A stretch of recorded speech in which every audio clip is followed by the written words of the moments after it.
वाहन ओम सौराष्ट्र सोमनाथे च श्रीशैलमल्लिकार्जुनम् उज्जयिनी महाकालेश्वरं ममलेश्वरं प्रलय वेदनाथाय च डाक्याय भीमशंकराय सेतुबन्धे रामेश्वरं नागेश्वरं दारुकवने बनारसे विश्वेश्वरं त्र्यंबके गौतमी जटे हिमालये तु केदारनाथे भूमे च शिवालये तन्ज्योतिर्लिङ्गानि सायं प्रातः पठन्ते सब्जन्मकीर्तानि पापविनाशते नमस्ते नमो नमः। नवग्रह शांति मंत्र ओम ब्रह्म मुरारी पंतकारी भानु शशि भूमि बुधश्च गुरु शुक्र शनि राहु केतु नवग्रह शांति करोतु नवग्रह देवताभ्यो नमः। हाँ सरस्वती माता ओम सरस्वती च विद्महे वीणा पाणि च धीमहि तन्नो वाणी प्रचोदयातु नमो नमः। ओम नारायण प्रियाय च विद्महे ओम नारायण प्राण वल्लभाय धीमहि तन्नो लक्ष्मी प्रचोदयातु। ओम नमो विष्णवे नमस्तुते हे रामा पुरुषोत्तम नरहरे नारायण केशव वर्जुदे गुणनिधे दामोदरा माधवा कमलापते यदुपते श्रीपते वैकुंठाधिपते चराचरपते लक्ष्मीपते पाह्यान्त भवनादिगण हत्वा मृकांचन वेदे हडम जटायुमदम सुग्रीव संभाषण वालिंद वित्तदि रामायण नाम तिरुमल सहस्रनाम तातुल्य वराहनाम परमेश्वर राम रामाय नमो नमः। महामृत्युंजय ओम त्र्यंबकम यजामहे सुगंधिं पुष्टिवर्धनम उर्वारुकमेव वन्दनामि मृत्युर्मोक्षयमामृतः। तिलक उलक कैसे नहीं चाची तिलक करती हाय हाय फूल भगवान जी का फेवरेट है ई पहला लोग की दुर्गा जी के फेवरेट फूल है। हाई फेवरेट है रात रानी हर सिंगार। एकर में सबसे बड़ा विशिष्ट गुण क्या बा मालूम बा? इस फूल के विशिष्ट गुण क्या बा मालूम बा? ई फूल जे बा ना रक्त के साफ करेला। एकर सब्जी बनेला मालूम बा? ये फूल के लोग सब्जी बना के खाला चाची आपके मालूम बा? और सबसे बड़ी इस फूल की एक विशेषता का बा मालूम बा? जोंडिस होला ना जोंडिस पांडु रोग जेके कहल जाला जोंडिस के सबसे अच्छा इलाज ये फूल है। समुद्र मंथन से फूल के पेड़ हाँ परिजात के कहल जाला।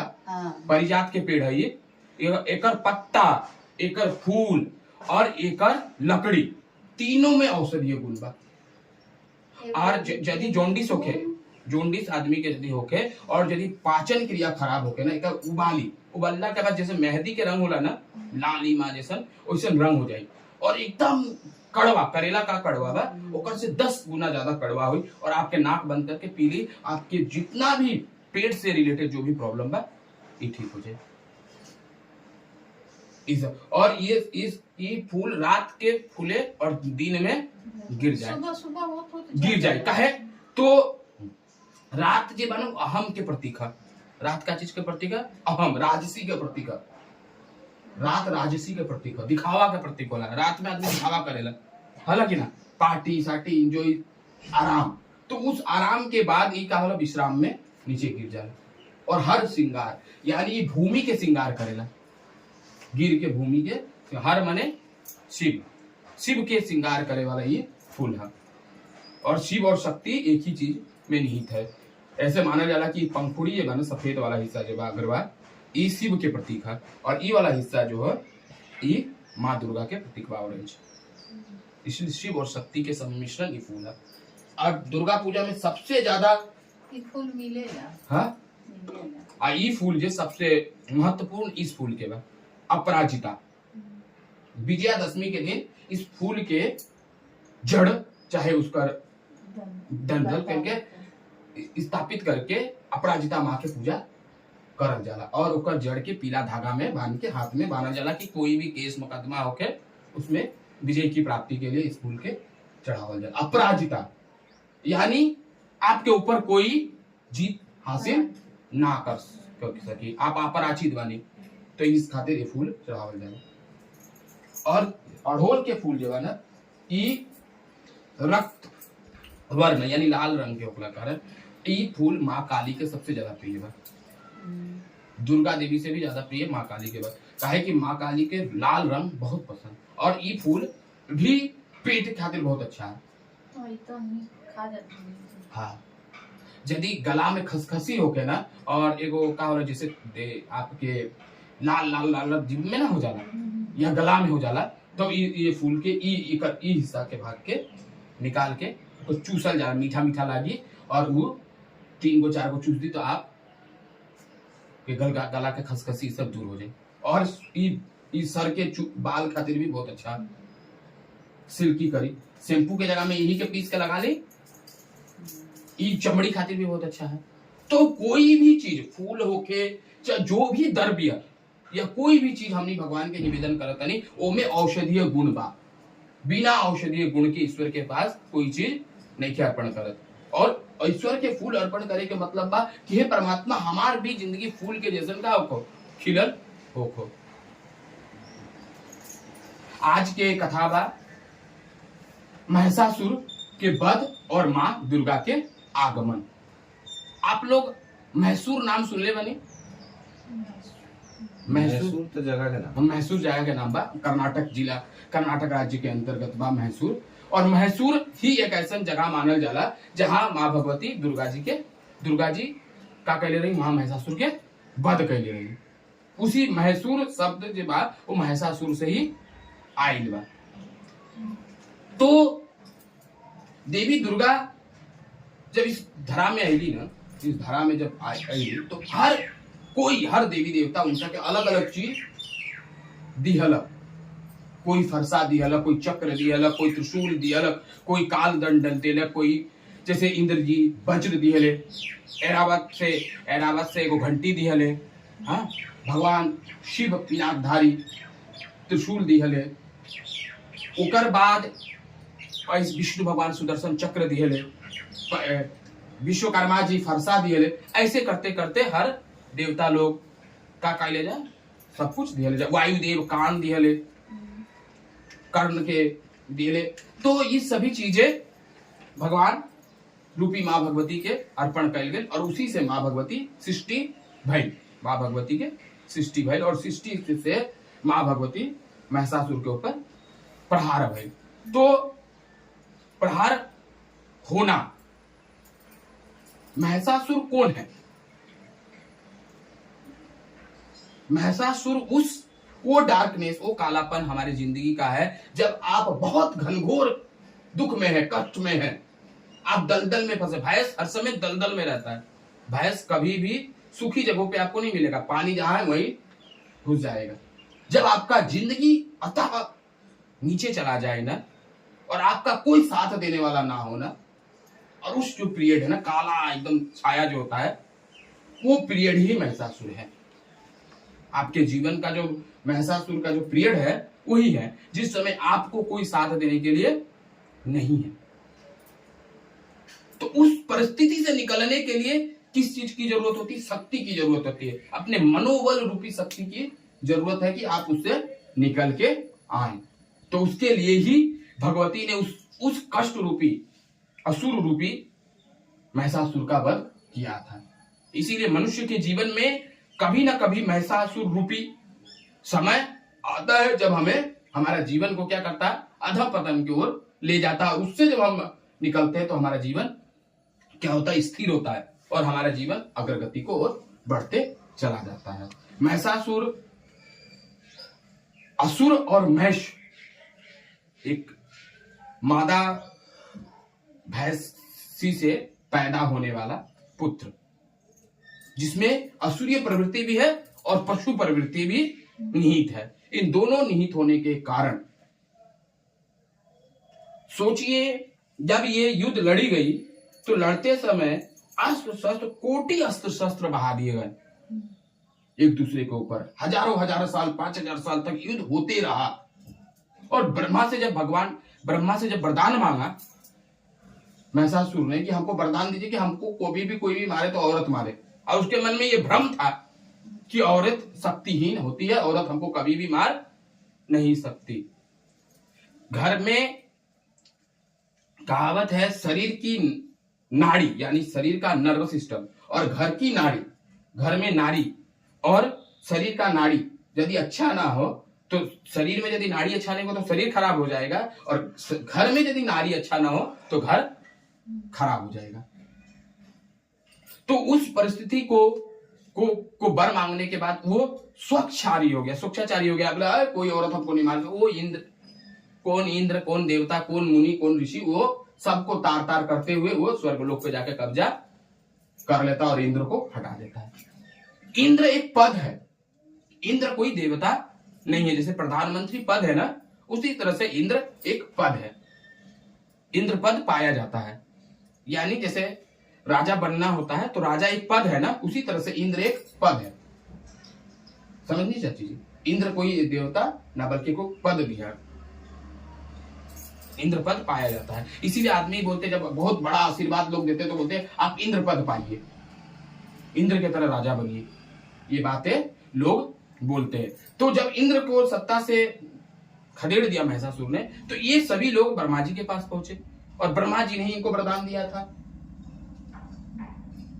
असुरों के सबसे प्रिय देवताओं में से दो देवता है, एक ब्रह्मा दूसरा शिव, और विष्णु भगवान से वो दूर दूर। विष्णु भगवान के भक्त बहुत कम असुर मिलेंगे।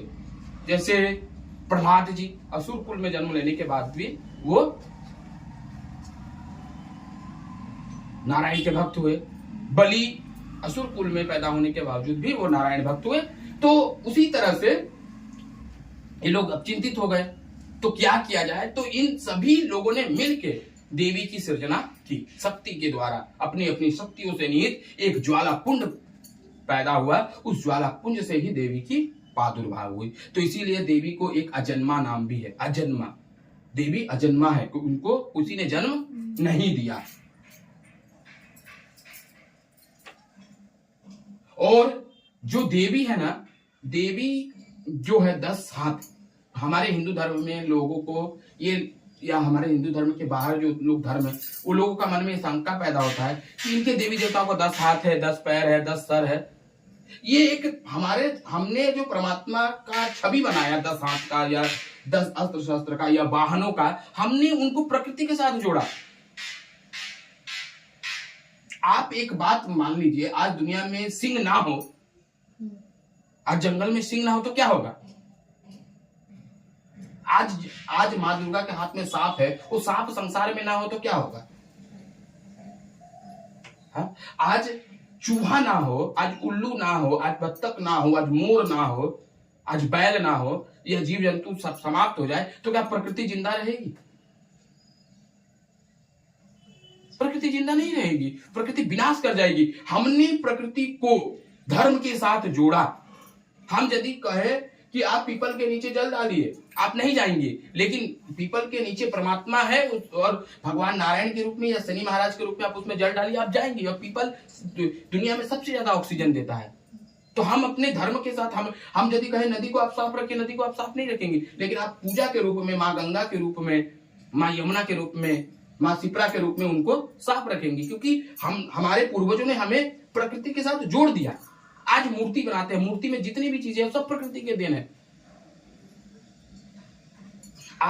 आज भले सिंथेटिक रंगों का व्यवहार होने लगा या होने लगा, लेकिन जब मूर्ति बनाते हैं तो मूर्ति में मिट्टी होती है, पुआल होता है जिसको खेर बोलते हैं, बांस होती है। ये चीज जब नदी में देते हैं तो एक समय के अंतराल में क्या होता है, वो गलने लगता है। तो गलता है तो क्या करते हैं, जो मछलियां होती है उस मिट्टी को खाना शुरू कर देती है, उस पुआल को खाना शुरू कर देती है, वो बांस को खाना लगती है, वो आहार होता है उनका।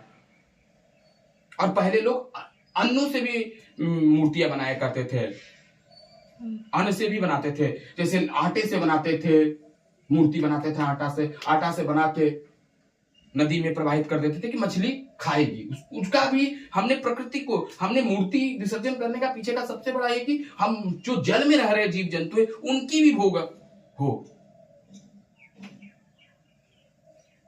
कोई सब्जी से गणेश भगवान की मूर्ति बना तो कोई चॉकलेट से बने, कोई काजू से, कोई सुपारी से, ये अलग, कोई मसूर के दाल से, कोई मूंग के दाल से। तो ये चीजें परमात्मा को निमित्त करने के बाद हम प्रकृति को दे देते हैं कि प्रकृति आप आगे बढ़ाएं।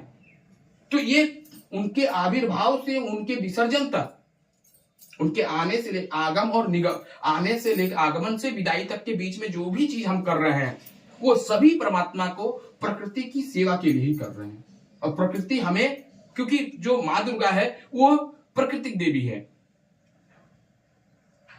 प्रकृति की देवी है। हम जब पूजा करते हैं तो हम माँ दुर्गा के प्रतिमा जी के बगल में ही केले का जो भी ढक के उसमें 9 तरह की जो भी चीजें होती है, अपराजिता का, बेल का, कच्चू का, अलग अलग जो भी औषधीय गुण के जो पौधे होते हैं उनको मिला के जो हम प्रकृति रूप में देवी बनाते हैं, उनकी स्थापना करते हैं, उनकी पूजा करते हैं।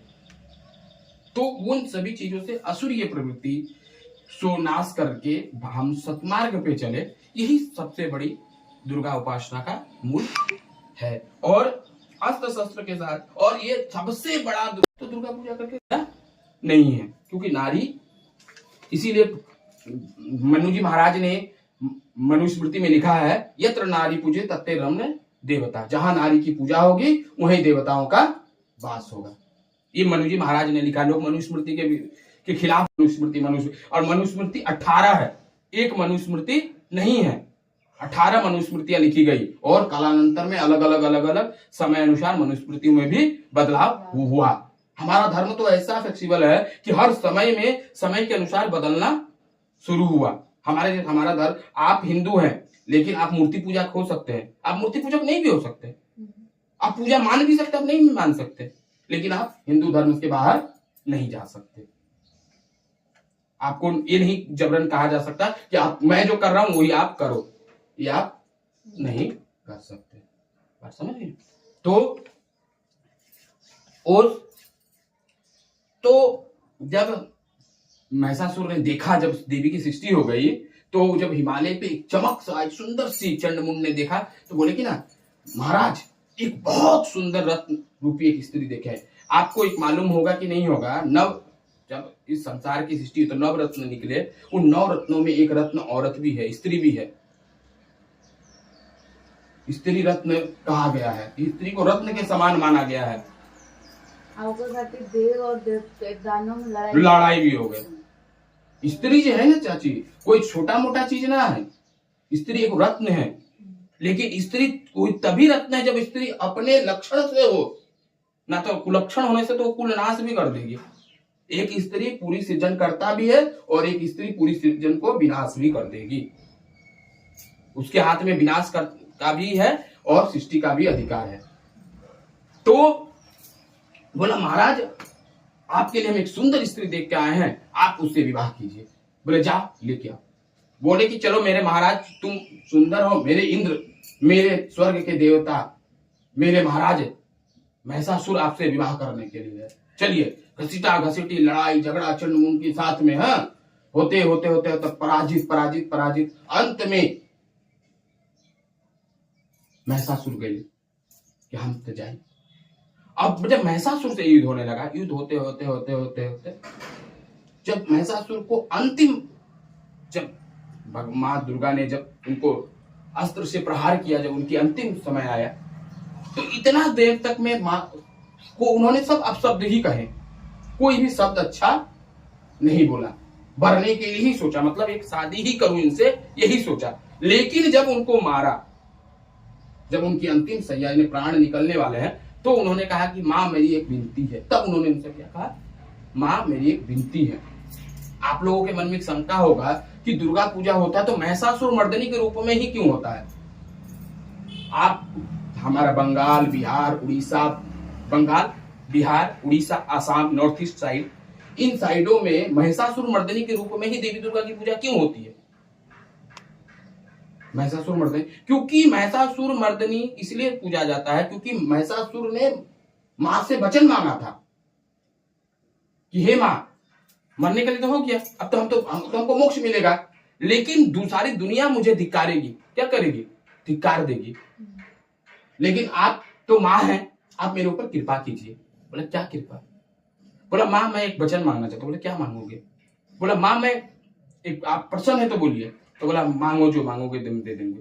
तो बोला मां मैं आपका भक्त होना नहीं चाहता। बोला सारा दुनिया मेरा भक्त होना चाहता, तुम क्यों नहीं? बोला नहीं होना चाहता मैं आपका भक्त, मैं आपके भक्त का भक्त होना चाहता हूं। महिषासुर ने कहा कि मैं आपके भक्त का भक्त होना चाहता हूं, जो आपकी भक्ति करे मैं उसका भक्ति करूं, ऐसी वरदान मुझे दीजिए। कहते हैं गुरु सेवा करना, और जो गुरु का सेवा करता है उसकी सेवा करना, वो परम सुख सौभाग्य है। आप गुरु दरबार में गए नहीं, आप गुरु जी के सेवा कर रहे बनी और हम आपके सेवा करी तो परम गुरु सेवा है। तो कहेगी ठीक है तथा मैं तुमको वचन, और उन्होंने ही उनको वचन दिया और उनको कहा कि मैं जहां पूजी जाऊंगी तो वहां तुम भी पूजे जाओगे। इसीलिए जब दुर्गा पूजा पंडालों में होती है, घर पे होती है, तो स्पेशली महिषासुर के लिए कलश स्थापना होती है और उनकी पूजा होती है। महिषासुर की भी पूजा होती है और उनको हर मंत्र के साथ, जब महिषासुर मर्दनी बोला तो महिषासुर का ऑलरेडी नाम आ गया, तो उनके साथ उनकी पूजा हो रही है। तो वो तो मोक्ष में गए गए, अपने नाम को भी उन्होंने मां के साथ क्या किया, जोड़ दिया। और महिषासुर का अध्याय यदि हटा दिया जाए तो देवी दुर्गा का अध्याय क्या है? यदि दुर्गा सप्तशती से चंडी पाठ से महिषासुर हटा दिया जाए, वो लेसन ही पूरा खत्म कर दिया जाए, तो क्या है? कुछ है? एक आज रामायण से रावण को हटा दिया जाए तो कुछ है? रामायण में कुछ होगा? राम की सबसे बड़ी परीक्षा यही रही कि राम ने जो भी आदर्श दिए उसमें सबसे बड़ा आदर्श ये था कि अपनी पत्नी के लिए और संसार के हित के लिए रावण का वध उन्होंने किया। और ये सबसे बड़ी गलत धारणा है कि रावण का वध इस आश्विन महीने में नहीं हुआ था। ये भी बात जान लीजिए, रावण का वध इस आश्विन महीने में नहीं हुआ था, रावण का वध चैत्र महीने में हुआ था।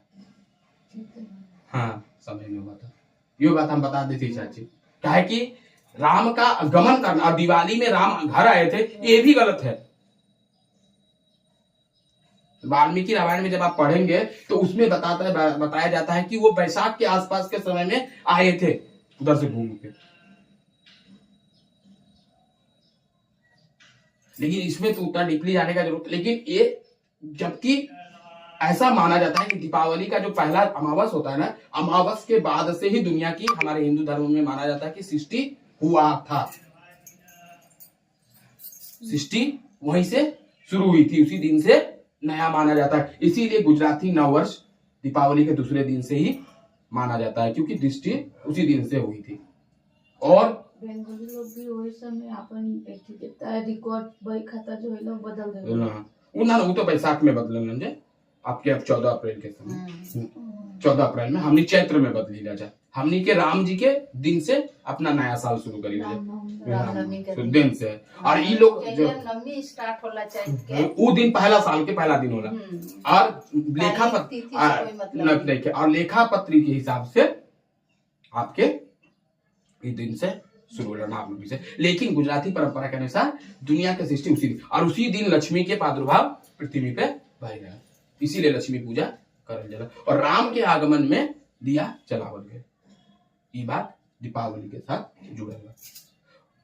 और दीपावली दीपदान उत्सव है, पितरों के निमित्त ही दिया दान करल जाला। चतुर्दशी के जो दिया होला वो पितृ के नाम पे, और अमावस के दिया देवताओं के नाम पर। जो जम दिया हमने जलावी ला जा, हम जम दिया जो होला वो पितृ के निमित्त होला, क्योंकि जो पितृ अभी जो पितृ पक्ष में आएलन, वो पितृ अभी रहते दीपावली तक रही है। दीपावली में यम के तृतीया के दिन और भाई दूज के दिन यमराज यमुना जी से मिले ही हैं, वो जई हैं मिल के, तो सबके साथे लेते जाइए। तो दीपावली या ये सभी चीजें ये एक साथ जुड़ा हुआ त्योहार है। दुर्गा पूजा ब्रह्मा जी के द्वारा किया गया, फिर राजा सुवर्त आए, साधु समाधि नामक बनिया आए, इन सभी ने इस पूजा को धीरे धीरे प्रतिष्ठित किया। राम जी अयोध्या आए, उस समय ठंड नहीं था, जैसा पूरा का पूरा वर्णन अच्छे से वाल्मीकि रामायण में है। दीपावली कैसे मना, क्या मना, नहीं मना। और दीपावली हमारे 4 धर्मों का एक त्योहार है।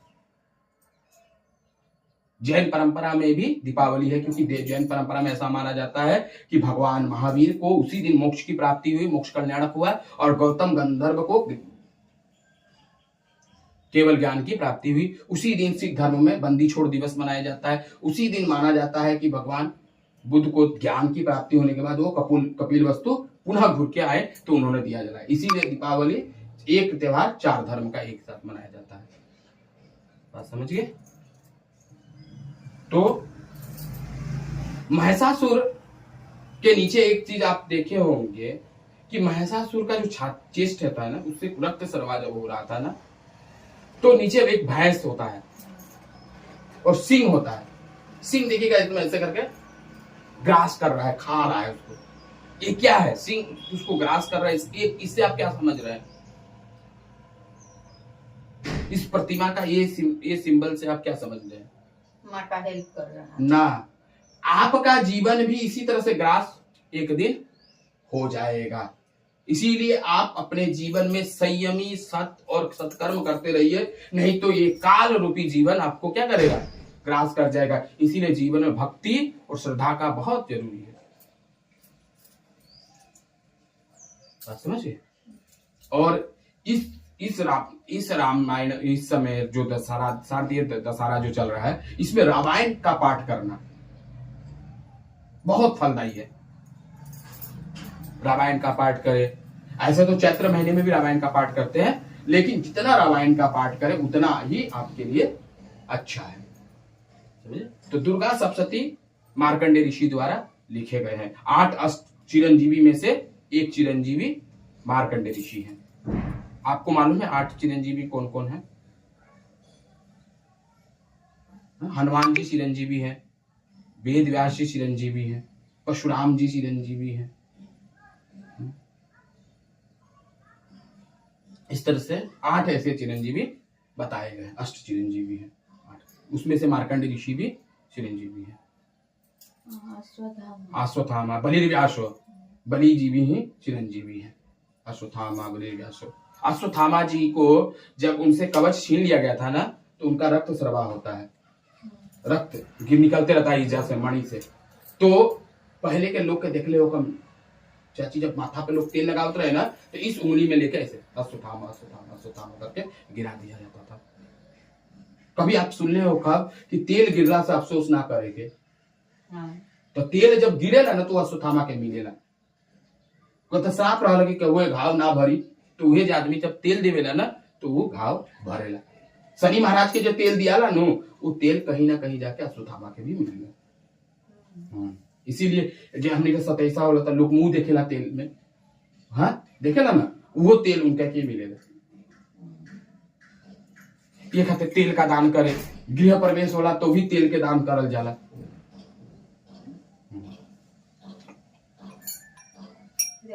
हाँ चले।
ना भगवान भगवान करल जाओ, सब अच्छा रहे।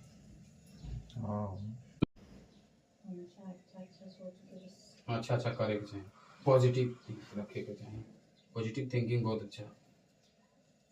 ईश्वर के मनसा कुछ भी होके कोई तो उनका कोई रोकने के सब ना। जो ही सोई राम रचिला का को करी तर्क बढ़ावै शाखा। जो राम जी रचले हैं वो होई। लाख करी चतुराई विधि के लेखा केहू मिटाई, कोई ना मिटा सका। खाली आदमी लिंक एगो लगा, आज यूं ही चल गए, चलने के बाद लोग एक दूसरे के आरोप लगावत हैं, हाँ, लेकिन परमात्मा की वही मर्जी हुई है कि ना, परमात्मा के आगे केहू के ना चलेला। कर्पूरगौरं करुणावतारं संसारसारं भुजगेन्द्रहारं सदा वसन्तं हृदयारविन्दे भवं भवानी सहितं नमामि गजानननिलं गोपालचारुभक्षणम् उमासुतं शतविनाशकारकं नमामि रामं रघुवंशनाथं नमामि विघ्नेश्वरपादपङ्कजं तमेव माता च पिता तमेव बन्धो च सखा तमेव विद्या द्रविणं तमेव सर्वं मम देव ओम जय अम्बे गौरी ओ मैया जय श्यामा गौरी ओ मैया जय आनंद करणी ओ मैया जय मंगल मूर्ति तुमको निसदिन द्यावत मैया जी को हर कोई द्यावत हरि ब्रह्मा शिवरी ओम जय अम्बे गौरी मांग सिंदूर विराजत टीको ओ मृद मद को ओ मैया टीको मृद मद को उज्ज्वल से दो नैना अनिरमल से दो नैना चंद्र बदननी को ओम जय अम्बे गौरी कनक समान कलेवर रक्तांबर राजे ओ मैया रक्तांबर राजे रक्त पुष्पदल माला लाल फूलदल माला कंठन पर साजे ओम जय अम्बे गौरी के हरिवाहन राजा कपड़धारी ओ मैया खड़ग कपड़धारी सुर नर मुनि जन सेवक नर हरि जन सेवक तीन के दुख हारी ओम जय अम्बे गौरी कानन कुंडल शोभितना सागे मोती ओ मैया सागे मोती कोटि का चांद्र दिवाकर कोटि का चांद्र दिवाकर राजत समज्योति ओम जय अम्बे गौरी तुम्भनि तुम्भ विराधे महिषासुर घाती ओ मैया महिषासुर घाती द्रुम विलोचन नैना मधुर विलोचन नैना निसदिन मदभाति ओम जय अम्बे गौरी चांड मुंड संहारे तो बीज हरे ओ मैया सोड़ित बीज हरे मधु कैटब दो मारे मधु कैटब दो मारे सुर भय ही न करे ओम जय अम्बे गौरी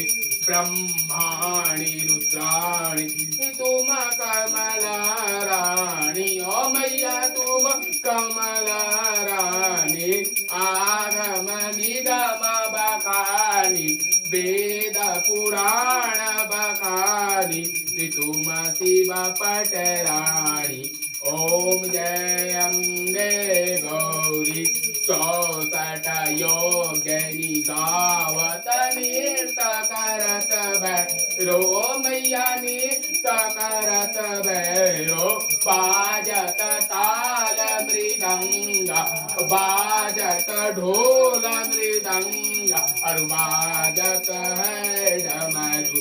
ओम जय अम्बे गौरी तुम्हारी जगत की माता, तुम्हारी जो भरता ओ मैया, तुम्हारी जो भरता भक्तन के दुख हरता, संतन के दुख हरता, सुख संपत्ति करता। ओम जय अम्बे गौरी पूजाचार अति शोभित बर मूत्राधारी ओ मैया पर मूत्राधारी मनवांचित फल पावत मनाई चा फल पावत सेवत नर नारी। ओम जय अम्बे गौरी कंचन थाल विराजत अगर कपूर भाती ओ मैया अगर कपूर भाती श्रीमान के तुम्हें राजत, श्रीमान के तुम्हें राजत कोटि रतन ज्योति। ओम जय अम्बे गौरी श्री अम्बे जी की आरती जो कोई नर गावे ओ मैया जो कोई मन से गावे। कहत शिवानंद स्वामी मन रटत बोला नंद स्वामी मनवांछित फल पावे। ओम जय अम्बे गौरी बोले अम्बे मैया की जय, दुर्गा मैया की जय, जय जय सीताराम जी महाराज की जय, जय नमो नारायण भगवते वासुदेवाय कृष्णाय नमस्ते नमो नमः।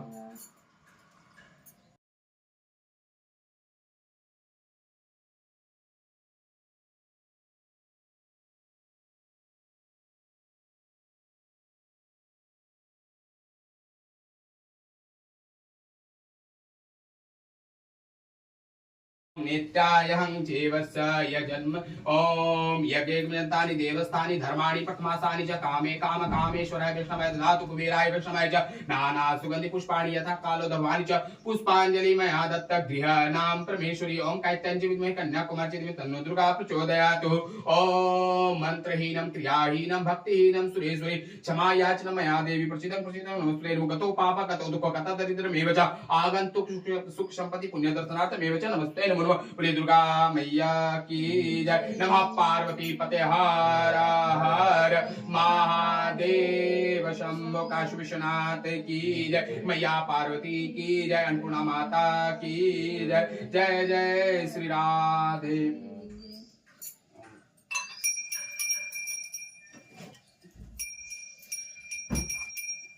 जय